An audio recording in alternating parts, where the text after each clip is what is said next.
Qué bien estar aquí con tanta bella y buena gente. Es para mí un honor y una alegría sentida, sincera, porque es un privilegio poder hablar de educación, de conciencia, de transformación, de evolución, de sentido, de esperanza. Yo creo que la educación tiene mucho que ver con el corazón también, profundamente. No somos conscientes, porque no nos lo han contado, de cómo nuestra mirada condiciona necesariamente la calidad del vínculo con el otro, pero no solo el vínculo, sino las posibilidades de realización, no solo de todo ser humano, sino de toda forma de vida.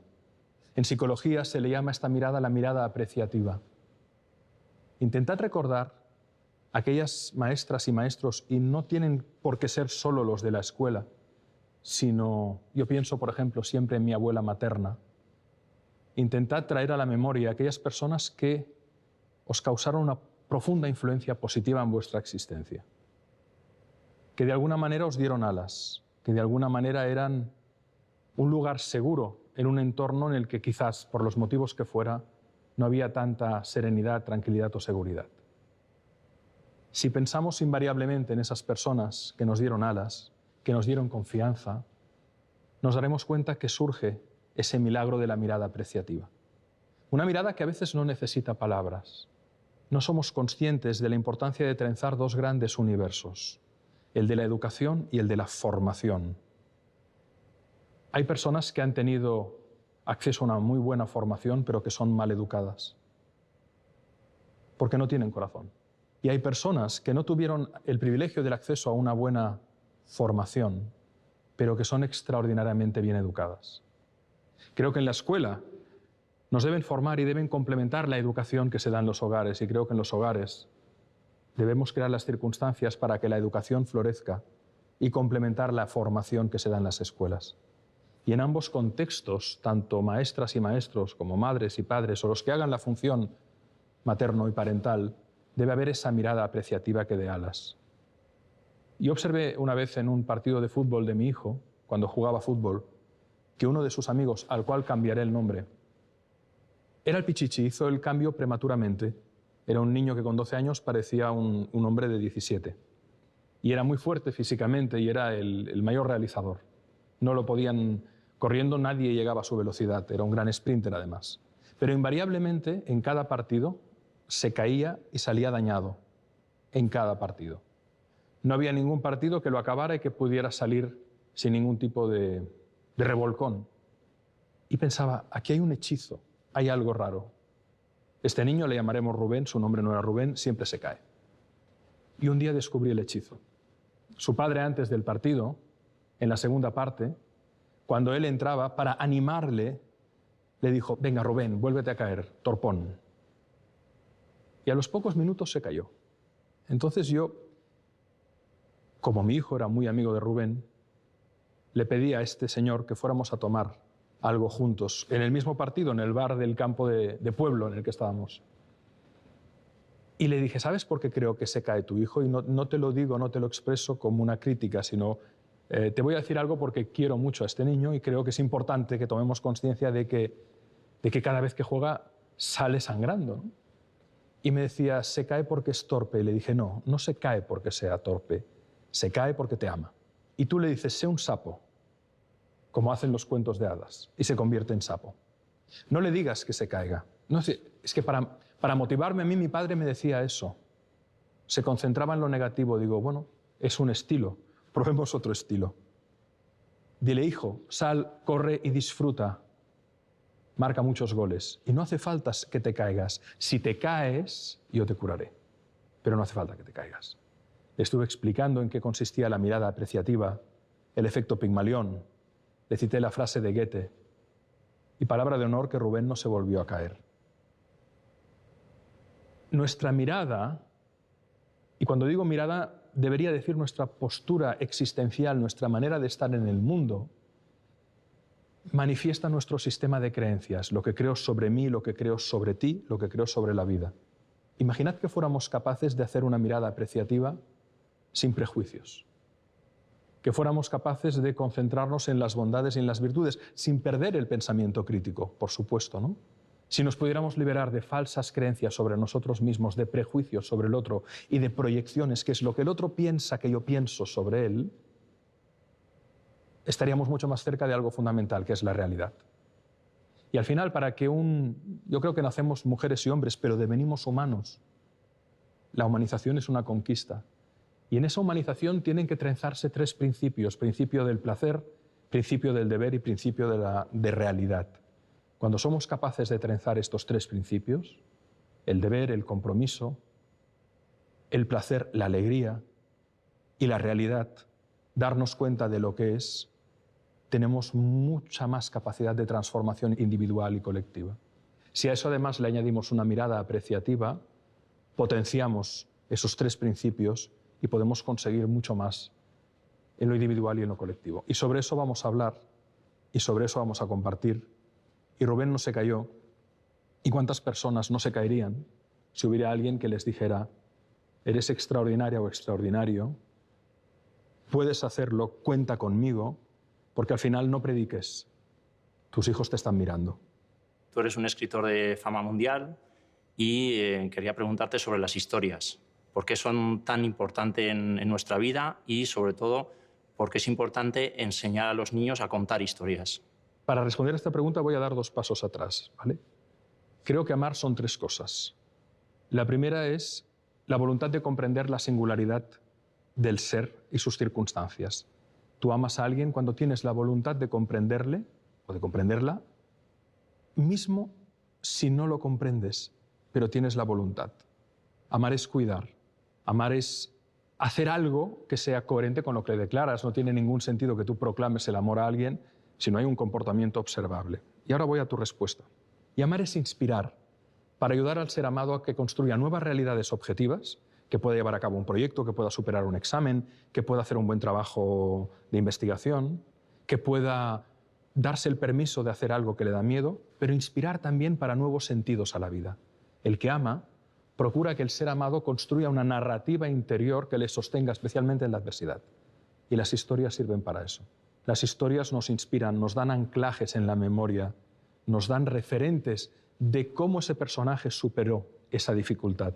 Hay un libro maravilloso que se llama Psicoanálisis de los cuentos de hadas, que lo escribió Bruno Bettelheim, y el prólogo de ese libro ya es una joya, ¿no? Y comienza más o menos así. Si queremos que nuestros hijos construyan un sentido en su vida, y recordemos que la vida objetivamente no tiene sentido, el sentido se lo da cada cual como puede, construyendo la narración interna que le va a sostener. Los cuentos están para eso.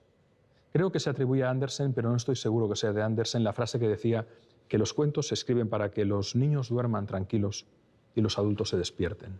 Las historias crean imágenes mentales, crean arquetipos de enorme fuerza. Una narración sobre tu propia vida o sobre la vida de un ser amado o sobre un mito o alguien desconocido puede en un momento determinado actuar como un acicate o como una palanca que te lleve a una respuesta desde la fuerza interior, desde la voluntad de seguir, desde la voluntad de servir. Por eso son muy importantes las historias. De hecho, decía Raimundo Lulio, el filósofo, que la palabra es el arma más poderosa.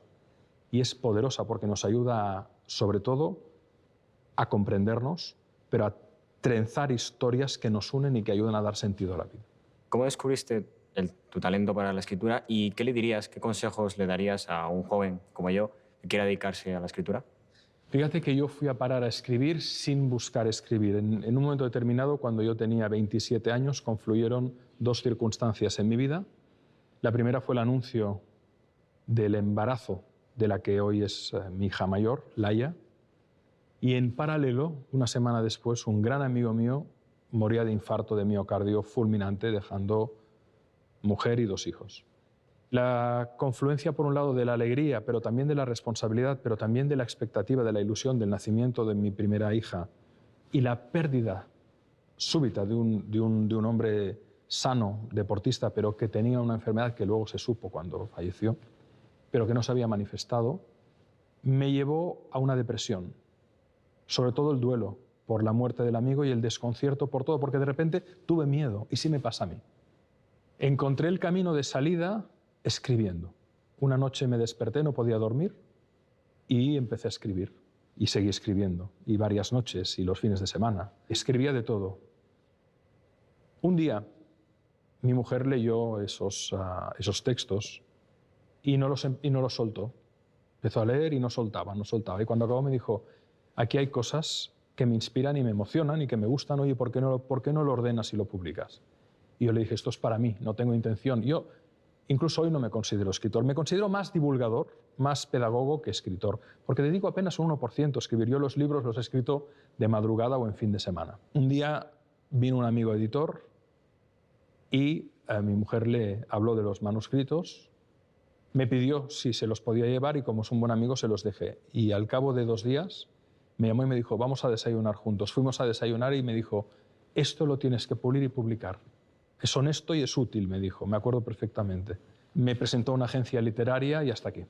Como maestra, me gustaría saber cómo podemos fomentar la pasión por la lectura a los niños, a los adultos, a los jóvenes. La pasión como el entusiasmo se contagian, igual que se contagia la tristeza y la depresión. No prediquemos, nuestros hijos nos están mirando. Creo que la mejor manera de contagiar es que nos vean leyendo y que hagamos del ritual de la lectura una celebración. Es decir, cuando el fin de semana salgamos a pasear, vayamos a una biblioteca pública a pedir un libro. Vayamos a una librería a comprarlo. Que vean nuestra mesilla de noche repleta de libros. ¿Qué tiene eso que acompaña continuamente a mi padre o a mi madre en su vida, en la mesilla de noche, al lado del sofá, en la mesa del sofá? En cualquier lugar deben haber libros. El libro tiene que estar, tiene que haber la posibilidad del acceso al libro. Si les cuesta leer, el cómic es una magnífica puerta de entrada. Busquemos qué cómics, en función de la edad y del contenido, les pueden interesar. Además, se han hecho estudios que dicen datos tan sorprendentes. Me lo decía un amigo mío, editor, Jordi Nadal, un magnífico editor, me decía que hay un estudio en el que se constataba que los hogares que tenían libros, la probabilidad de que las niñas y niños que habitaban allí llegaran a finalizar una carrera universitaria era mucho más alta. Entonces, disponibilidad, efecto contagio, hacer del regalo del libro un ritual, buscar libros bonitos. Yo creo que hay libros maravillosos.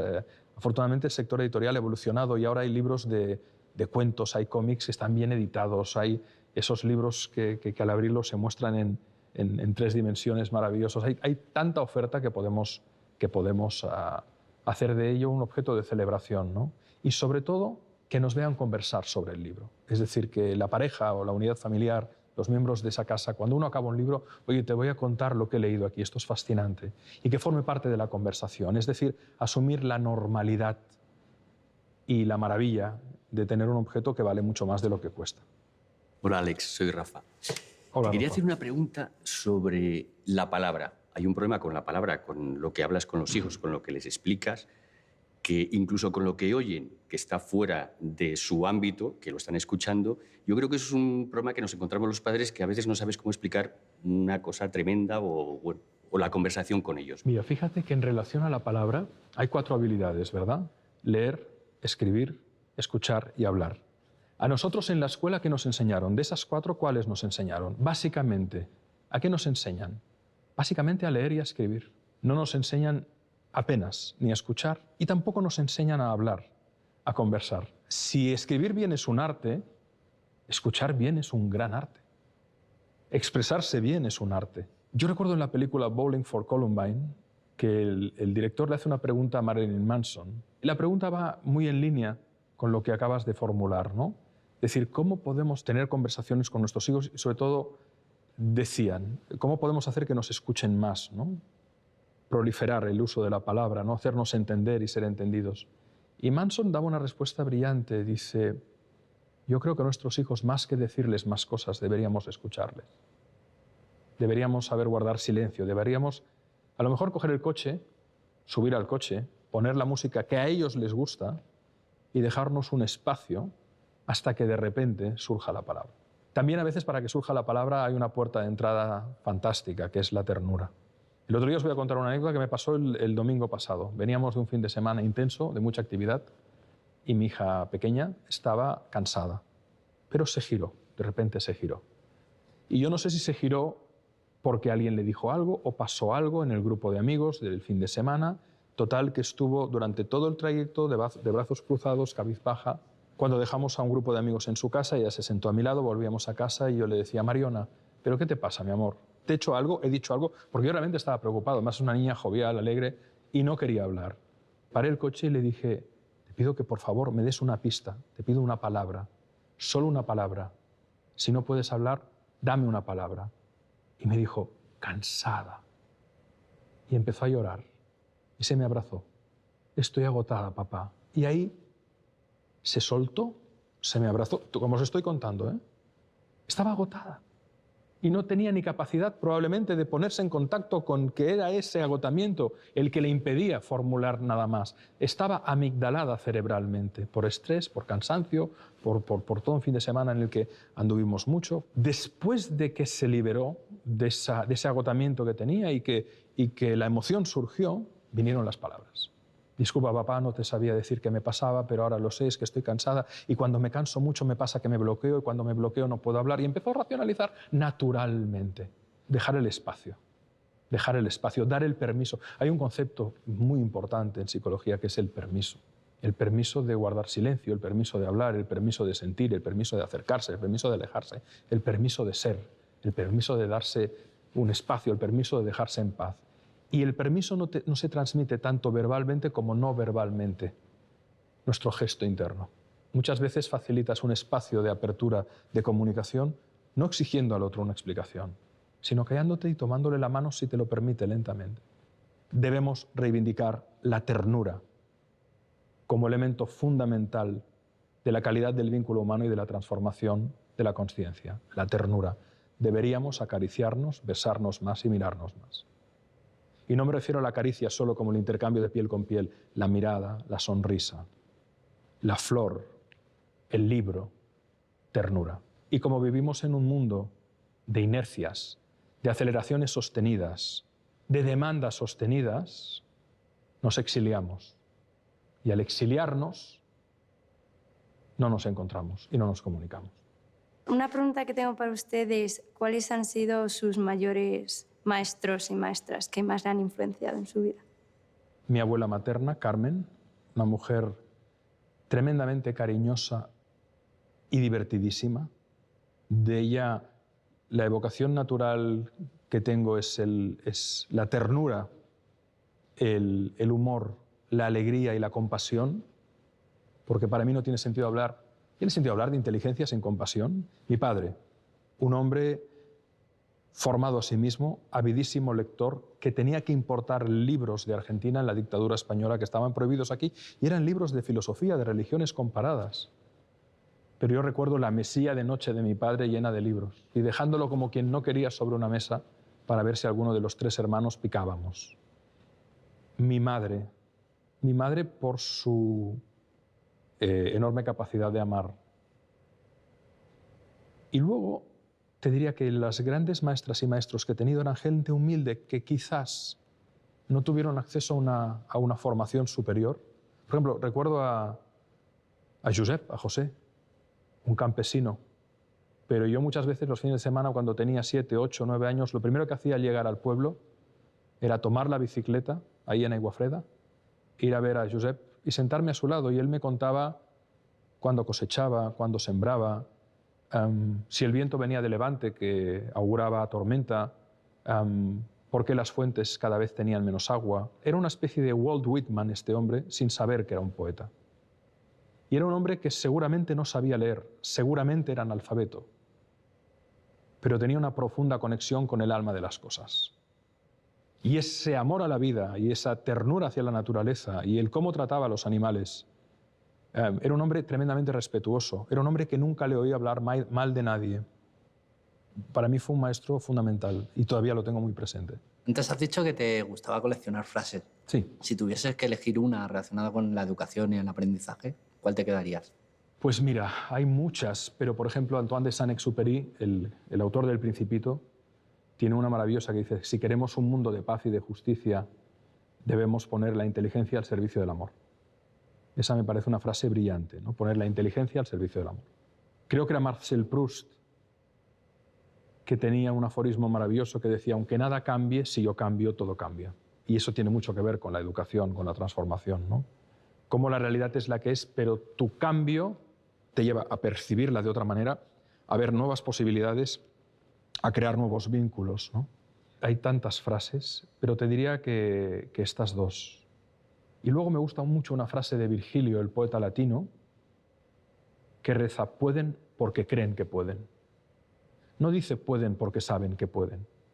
Y creo que este es un matiz importante. Hay mucha gente que sabe que puede, pero no hace. En cambio, hay gente que le han hecho creer que quizás no podía, pero en un ejercicio de transformación interior han cultivado una enorme confianza en sí mismos, han experimentado, se han arriesgado y han podido. Yo creo que hay una diferencia enorme entre saber y creer. Todo el mundo sabemos que nos tenemos que morir, pero casi nadie se lo cree. Quien se lo cree porque le ha tocado la muerte cuando no toca y como no toca, vive la vida de una manera muy distinta. El saber es fundamental, pero el creer puesto al servicio de la inteligencia, de la confianza, de crear un vínculo potente, hace una trenza poderosísima con el saber. Por eso me gusta mucho esta frase de Virgilio: pueden porque creen que pueden. Y luego hay una de Edison que dice: los que dicen que es imposible no deberían molestar ni interrumpir a los que lo estamos haciendo. Que me parece genial. Es decir, para los cínicos, los que intentan cargárselo todo, los que dicen que no hay nada a hacer, que siempre lo ha sabido y siempre lo sabrá, creo que es una muy buena frase. Y eso también implica necesariamente al universo de la educación, ¿no? Es decir, podemos mejorar la educación, podemos hacer un universo mejor. Hola Alex, me llamo Noemí. Me gustaría saber Hola, Noemí. cuáles son para ti las claves del aprendizaje. Yo creo que son múltiples. La verdad es que es una pregunta que requeriría una reflexión en profundidad. Como decía antes, creo que hay un factor fundamental, que es el contagio, el entusiasmo. No puede haber aprendizaje sin entusiasmo. Se habla mucho en el aprendizaje de la cultura del esfuerzo, pero creo que es un grave error. Porque el esfuerzo en sí mismo, solo el esfuerzo, no es un valor final, es un valor instrumental. El esfuerzo es un instrumento. Por lo tanto, creo que como clave de aprendizaje estaría el entusiasmo, la pasión, el esfuerzo, pero el esfuerzo combinado con algo fundamental, que es la alegría y el reconocimiento. Pensemos de nuevo en aquellas maestras y maestros que han sido los mejores que hemos tenido en nuestra vida. Y veréis que invariablemente nos invitaban seguramente al esfuerzo, pero ¿desde dónde? Desde el contagio de la alegría, desde el contagio de la pasión, desde el reconocimiento. Bonita palabra, reconocimiento, porque no implica solo valorización del otro, sino reconocer, volvernos a conocer continuamente, liberándonos de prejuicios, de imágenes proyectadas. Y creo que esa combinación, ¿no?, de entusiasmo, pasión, esfuerzo, alegría, reconocimiento, son claves del aprendizaje. Paracelso, el químico, el sabio alquimista, decía que cuanto mayor es el conocimiento, más grande es el amor, pero que cuanto más grande es el amor, más queremos saber. Hay una dialéctica maravillosa entre el amor y el conocimiento. Yo te amo, te quiero conocer más. Y cuanto más te conozco, en principio más te voy a amar. Y eso es válido siempre que se mueva en una dialéctica de respeto, de reconocimiento. Fíjate, ¿qué tienen los equipos de alto rendimiento que funcionan a nivel deportivo, a nivel incluso de organizaciones, ¿no?, humanas, de empresas?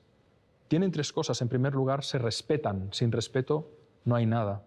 En el aprendizaje es lo mismo. Hay que respetar a la persona que está aprendiendo. Segundo, la admiración. La admiración es fundamental porque pone en marcha el mecanismo de aprendizaje por imitación. Yo cuando admiro a alguien le quiero imitar. Inconscientemente tiendo a incorporar su lenguaje, sus gestos. Y la tercera variable fundamental es que haya un afecto profundo. ¿Alguien ha leído a Kenzaburo Oe? El que fuera el segundo premio Nobel japonés de literatura, le dieron el Nobel en 1994. Os voy a contar una breve historia maravillosa que la podéis encontrar en su libro Una cuestión personal. Ahí está novelada, pero tiene muchos tintes autobiográficos. Kenzaburo era licenciado en Filosofía y Letras. En cierta ocasión su mujer se quedó embarazada y en paralelo coincidió que a él le enviaron a hacer unas entrevistas a los médicos de Nagasaki en relación al aniversario de la bomba atómica, ¿no? El niño venía con el cerebro herniado y los médicos aconsejaban el aborto. Pero su mujer decía que ella quería alumbrar al niño, aunque sabía que ya una vez fuera alumbrado se tendría que seccionar una parte del cerebro y eso podía generar pues, muchos daños. Él dijo, no tomemos ninguna decisión, me voy a hacer las entrevistas a Nagasaki y cuando vuelva, cuando regrese, decidiremos. Él volvió conmovido de Nagasaki porque conoció historias de resiliencia, de longanimidad, esa palabra que hemos olvidado y que quiere decir capacidad de superar reiteradamente la adversidad. Total, vuelve de Nagasaki y le dice a su mujer, oye, que nazca el niño porque yo he visto, hablando con estos médicos y con sus pacientes, unas historias de transformación, de esperanza, de superación maravillosas. El niño nace y a raíz de la intervención queda con autismo, pierde mucho la visión, ataques de epilepsia, descontrol de esfínteres, dificultad para el movimiento. Y volvemos a lo que decíamos al principio, a la mirada apreciativa, al efecto Pigmalión, a la transformación desde el amor, ¿no? Sus padres, padre y madre, no renuncian en ningún momento a encontrar en ese niño al que los médicos dicen que es un vegetal, algún don o característica que le lleve a florecer. Le observan durante muchos años y aparentemente nada, hasta que un día el niño con 6 años dice el nombre de un pájaro paseando por un parque, un pájaro que canta. Los padres se dan cuenta que al niño le fascina el canto de los pájaros. Le compran cintas con cantos de pájaro. Con el tiempo la reconoce todos los pájaros, solo por el canto. Deciden contratar a una profesora de música. La madre, que es una gran fan de Mozart, le pide que por favor, si puede, le enseñe o le toque canciones de Mozart, porque él apenas responde, apenas habla, tiene un lenguaje muy limitado.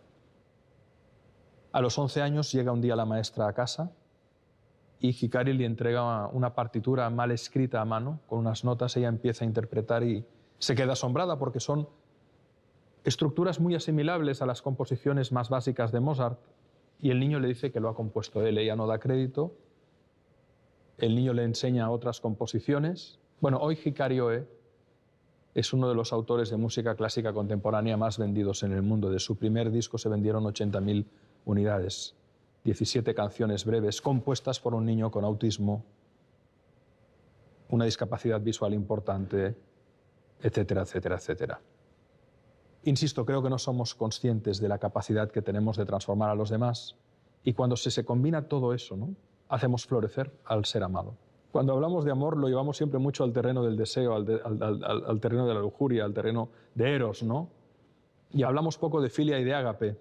Hablamos poco del amor como la energía de la confianza, del vínculo de calidad, la energía del compromiso, la energía de la transformación, la energía del diálogo, la energía que realmente, llámale energía, llámale, por supuesto, emoción, que nos une, ¿no?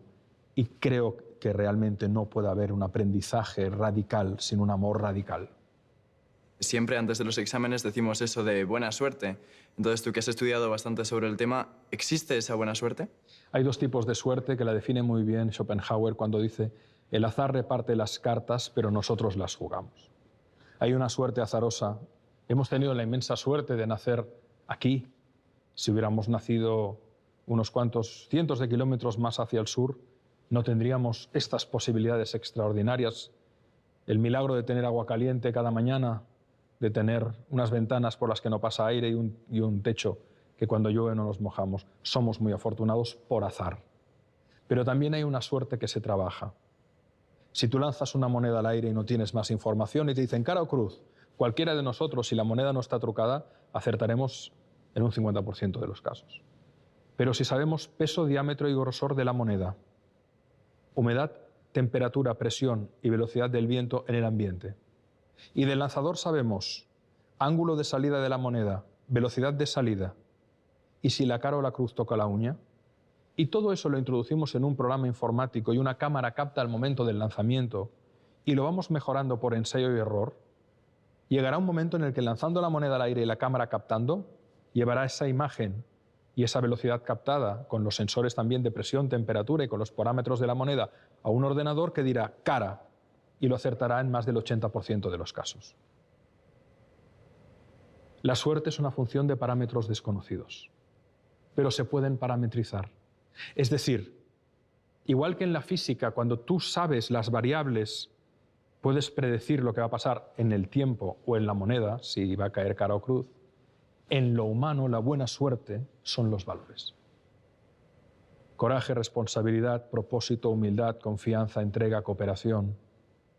Todos esos valores hacen que se teja una red de talento y de talante que facilite que emerjan nuevas probabilidades de realización para todos. Por eso cuando escribimos La buena suerte con mi amigo Fernando Trías de Bes, una de las reglas, creo recordar que es la 7ª, dice que no podemos hablar de buena suerte si la buena suerte no es compartida. Por lo tanto, es cierto que hay una suerte azarosa que nos puede bendecir o maldecir, pero hay otra suerte forjada, trabajada. Y esa suerte forjada nace del talento, y el talento son valores en acción. Últimamente se ha dicho que la memoria ya no es tan importante en la educación porque desde un móvil podemos acceder a todo el conocimiento. ¿Estás de acuerdo con eso? ¿Crees que la memoria es todavía importante? Y creo que precisamente no tener memoria o intentar borrar la memoria no solo es fuente de disfunciones operativas, sino de disfunciones psicológicas muy importantes. Hay que tener memoria. Y hay que tener memoria para la gratitud. Y hay que tener memoria para evitar que la infamia se repita. Por eso es importante la memoria histórica, es fundamental. Por eso es fundamental tener en el recuerdo quién nos ha ayudado y quién nos ha bendecido.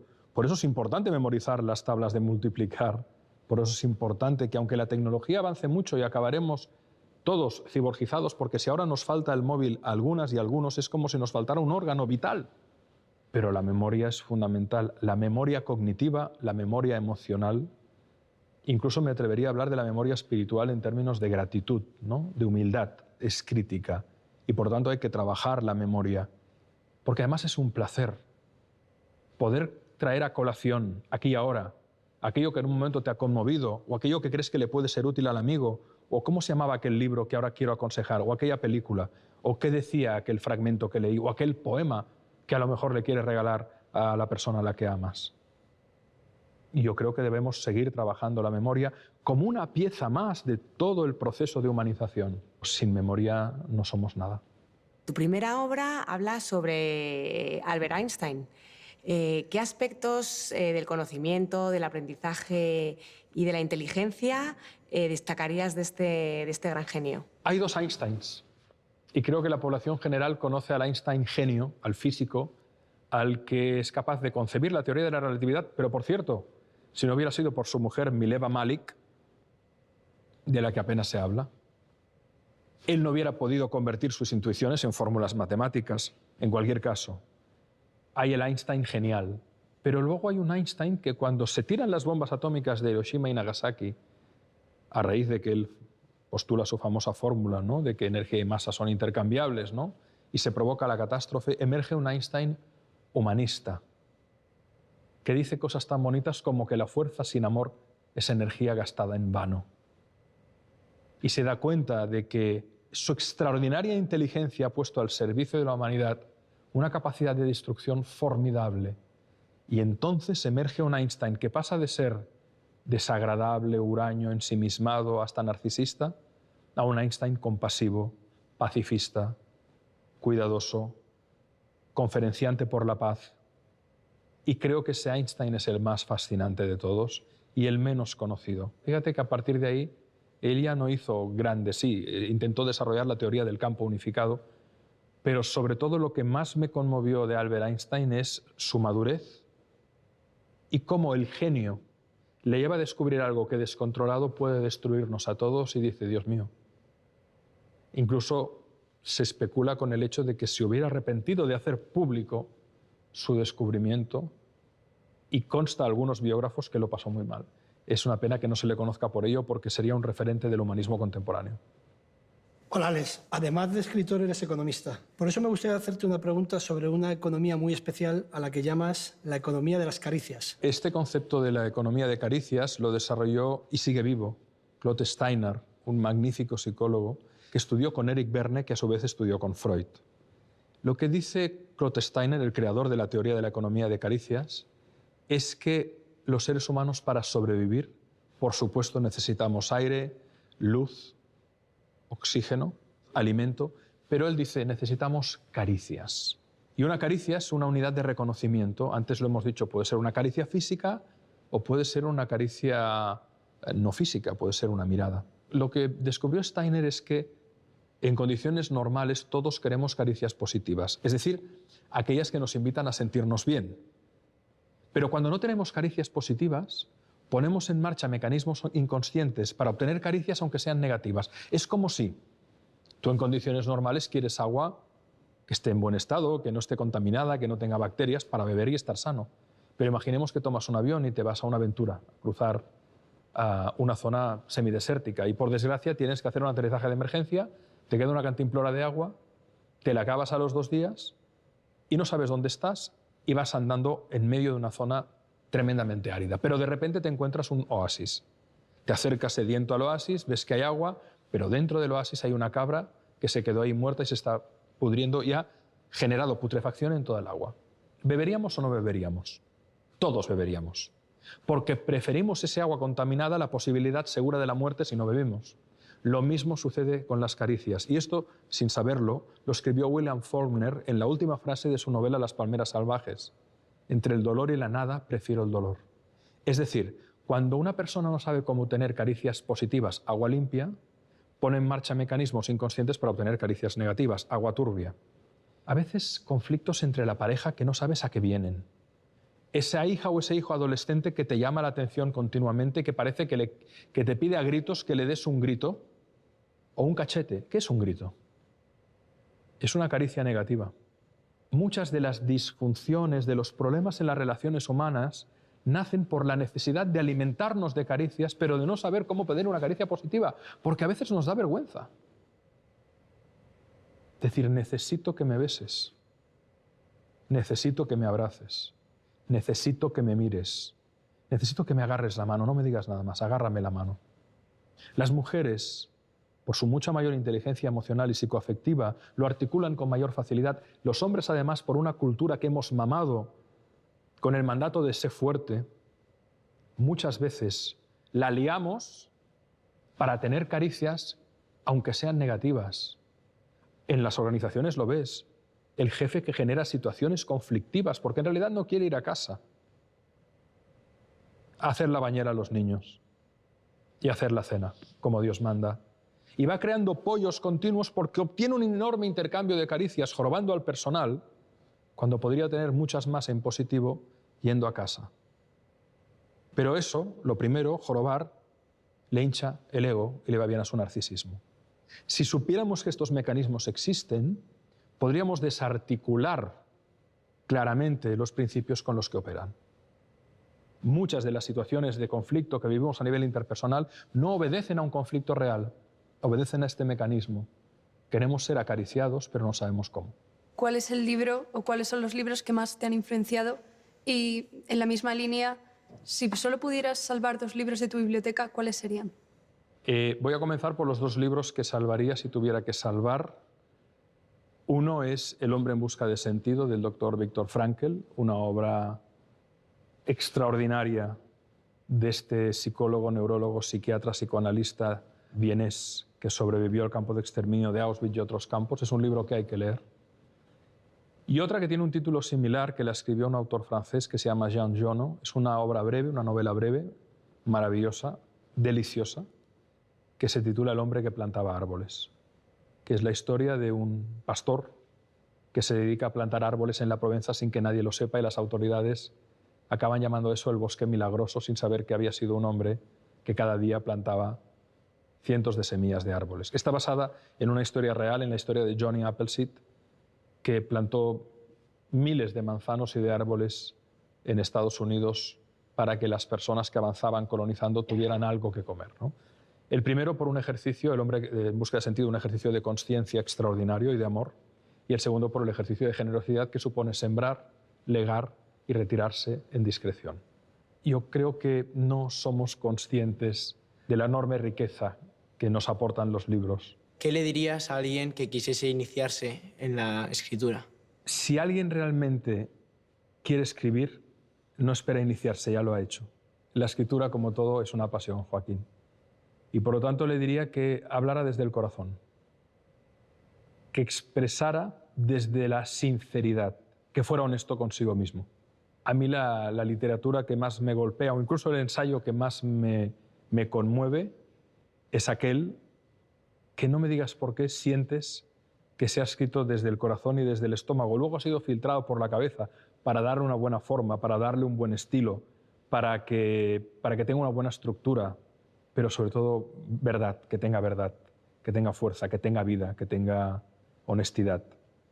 Y luego paciencia, porque como dice la palabra, no sé si hay una relación etimológica, lo investigaré, pero escribir parece escribar. Y lo que haces en el ejercicio de escribir es cribar mucho, ir a lo esencial, mensaje claro, mensaje breve. En mi caso, pues buscar la ilustración, ¿no? El ejemplo. Y sobre todo hay algo que a mí me ha venido muy bien, no solo en el ámbito de escribir, sino en el ámbito de comunicar, hablarle al amigo. Yo tenía pánico a hablar en público. La primera vez que di una clase, era profesor ayudante en ESADE, y me invitaron a dar una clase a personas mucho mayores que yo. Yo tenía 21 años. Se me secó la boca de tal manera que a los 20 minutos no podía hablar. Tenía pánico, pero pánico. Recuerdo las gotas de sudor frío cayendo. Y dije, esto no puede ser. Y entonces pues hice un taller de psicodrama con un gran maestro y me di cuenta que proyectaba todo mi miedo al otro, ¿no? Y me di cuenta que era tan simple como hablarle al amigo, hacerte entender, ser entendido, traspasar de la mejor manera posible aquello que quieres comunicar. Por lo tanto, en mi caso, lo que procuro es hablarle al amigo. Y eso me ayuda mucho a encontrar el tono, la manera. Quería preguntarte algo quizá un poco peculiar. Viene a colación de que uno de tus últimos o tu último libro es La alegría, ¿no? ¿Creo? Sí, es alegría. Se llama Alegría. Exactamente, me encanta. Yo me considero una persona alegre y optimista y también en relación con lo que has dicho antes de que la buena suerte o la mala suerte a veces te viene dada por las cosas que están en la vida sin que tú las puedas elegir. Hablo en relación, por ejemplo, a cosas malas de tu vida que son las que tienes que superar y yo, aunque soy muy alegre, cómo contagiar por ejemplo, a un hijo de malas experiencias que hemos tenido que vivir y que no se pueden evitar. Y a pesar de mi alegría, ¿es suficiente mi alegría para contagiarle la alegría de la vida y de que la vida está ahí para continuar y para seguir viviendo y porque pueden venir cosas mejores? Creo, por lo que he leído, que por supuesto que hay condicionantes también en la manera de ser de cada persona, ¿no? en su carácter, en su estructura de personalidad, ¿no? Te voy a contar un experimento. Cuando escribíamos Alegría, con mi gran amigo Francesc Miralles, nos documentamos mucho, ¿no? Y descubrimos un experimento que se ha hecho en Alemania con ratones, y los científicos han descubierto una cosa que le llaman ahora engramas, no eneagramas, engramas. Consiste en provocar a esos ratones directamente por estimulación eléctrica en el cerebro experiencias agradables de alegría, placenteras. Y se ha observado que ratoncitos que estaban en depresión se curan rápidamente. Pero lo mejor es que algunos psicoterapeutas, por analogía, han dicho, en el proceso de la psicoterapia, si la persona es triste, está en un momento depresivo, dependerá obviamente del grado de depresión, y yo no soy psicólogo ni psiquiatra y por lo tanto expreso por lo que he leído, pero guardo un respeto reverencial a estos profesionales que son los que de verdad saben, ¿eh? Pero haciendo al paciente que hiciera el ejercicio de evocar a menudo recuerdos alegres, se observaba que se aceleraba de manera significativa la mejora. Por lo tanto, la alegría se contagia. Y a primero es una suerte tener cerca personas como tú, que ya se ve risueña, con una mirada de ojos brillantes, ¿no? que contagias buen rollo, que ahora se llama, ¿no? Pero con eso no es suficiente, porque también la alegría tiene mucho de elección. Hay veces que por imperativo moral tienes que estar alegre para animar a los que tienes al lado, porque sirve de muy poco entrar en un pozo y apretar a fondo el gas para hundirse más en el pozo. Y no estoy negando la tristeza, ¿eh? La tristeza tiene una función como emoción fundamental y a veces me alarmo de cómo quieren ponerle parches a la tristeza, ponerle pastillas a la tristeza, que el duelo pase rápido como si nada hubiera pasado. No, hay que entregarse al duelo y a la tristeza también. Pero el veneno está en la dosis, siempre. Y por lo tanto tú podrás contagiar tu alegría, pero también es elección del otro convocarla. Hola Alex, soy Joe. Como padre, quería saber cómo podía ayudar a mis hijos a ser todo aquello que pueden llegar a ser sin proyectar en ellos lo que yo creo que deberían ser. Observándoles. Esa canción de Serrat, ¿no? que dice que les vamos pasando, no sé cómo, ahora no recuerdo exactamente la letra, ¿no? pero dice, les vamos dando a cucharadas nuestras frustraciones, ¿no?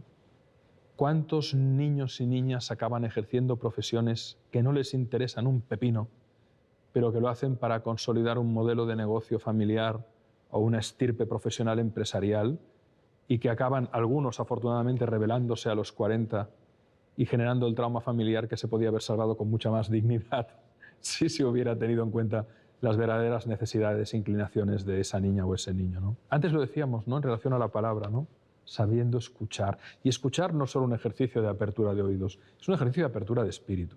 Yo sé, mi hija mayor está estudiando Bellas Artes y Psicología en Estados Unidos, ¿no? Ya de pequeña, Laia, cuando íbamos a pasear por el bosque, recolectaba piedras, troncos, ramitas, materiales que para otros pasaban inadvertidos, pero ella era capaz de ver una belleza asombrosa en una hoja de roble y luego le pasaba un hilo de una brizna de hierba, le ponía 2 o 3 margaritas, lo cerraba con una bellota en medio, hacía lo mismo y hacía un collar orgánico. Esa niña tenía naturalmente una habilidad manual y artística que hoy está ejerciendo. Y como la escuchamos, la apuntamos a talleres de alfarería, de lacado, de cerámica, de pintura, y hoy es una persona que expresa su creatividad de manera natural, pero bien guiada por una aproximación educativa que ni su madre ni yo quisimos frustrar porque vimos que era evidente que era su vocación. Entonces, observemos, contemplemos. Creo que nos da miedo detenernos. Creo que nos da miedo pararnos. Creo que nos da miedo mantenernos en atención flotante, sin aparentemente nada que hacer, cuando a veces es el espacio de mayor fertilidad y creatividad para nosotros y para los demás. Pascal decía que la gran parte de los problemas de la humanidad vienen por la incapacidad del ser humano de estar sentado en una silla en una habitación. Y mientras estás sentado, observa a tus hijos. Y sobre todo dejar de proyectar, es decir, cuestionarnos en qué medida ese niño hace esa actividad deportiva porque nosotros queríamos ser un gran futbolista. ¿Estás teniendo en cuenta a ese ser humano único y excepcional o estás haciendo que compense tus faltas? Entonces, si quieres liberarlos, cuestiónate. Hay que tener el coraje de cuestionarlo todo. Tu religión, tu padre, tu madre, a ti mismo, porque cuestionarlo implica matar. Es cuestionar. Porque si no caemos en dogmas conscientes o inconscientes que lo que hacen es perpetuar el sufrimiento. O sea, la pregunta que tendríamos que hacernos muchas veces es ¿qué es lo que tengo que aceptar? Que mi hijo no es como yo, que quiere otras cosas. Pues qué bien, cuánto puedo aprender de ella o de él. Ha sido un placer. Muchísimas gracias por todas las preguntas que han surgido, que han sido realmente estimulantes y brillantes. Me gustaría cerrar esto. Nos miramos los unos a los otros, ¿no? A mí me han puesto en esta alfombra y en esta silla, pero yo os miro y pienso que es corresponsabilidad de todos hacer de este mundo un lugar más habitable, ayudar a que haya mejores personas en él y que creemos una epidemia de generar encuentros desde la reflexión, desde el respeto, desde el afecto, en los que vayamos avanzando en el conocimiento y en el aprendizaje. Así que gracias de corazón por vuestra presencia, por vuestro